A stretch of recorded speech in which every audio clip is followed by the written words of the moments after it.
Restez en tenue de service et gardez vos lampes allumées. Soyez comme des gens qui attendent leur maître à son retour des noces, pour lui ouvrir dès qu'il arrivera et frappera à la porte. Heureux les serviteurs que le maître à son arrivée trouvera en train de veiller. Amen, je vous le dis, il prendra la tenue de service, les fera passer à table et les servira chacun à son tour.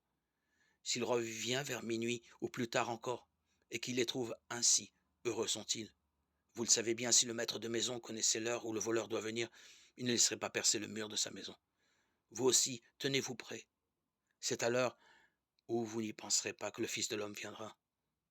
Pierre dit alors, Seigneur, cette parabole s'adresse-t-elle à nous ou à tout le monde? Le Seigneur répond, quel est donc l'intendant fidèle et sensé à qui le maître confiera la charge de ses domestiques pour leur donner en temps voulu leur part de blé? Heureux serviteur que son maître en arrivant trouvera à son travail. Vraiment, je vous le déclare, il lui confiera la charge de tous ses biens. Mais si le même serviteur se dit, mon maître tarde à venir, et il se met à frapper, serviteur et servante à manger, à boire et à s'enivrer, son maître viendra le jour où il ne l'attend pas et à l'heure qu'il n'a pas prévue. Il se séparera de lui et le mettra parmi les infidèles.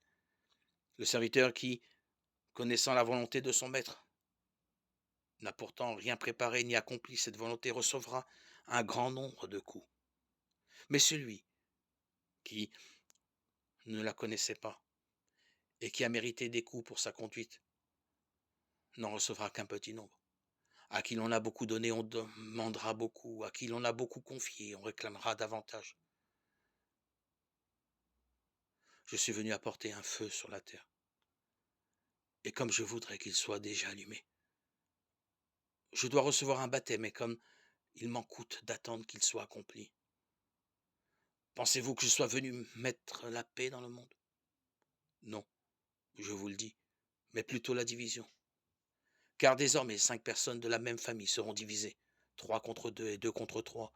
Ils se diviseront, le père contre le fils et le fils contre le père, la mère contre la fille et la fille contre la mère, la belle-mère contre la belle-fille et la belle-fille contre la belle-mère. Luc 12, 35, 53.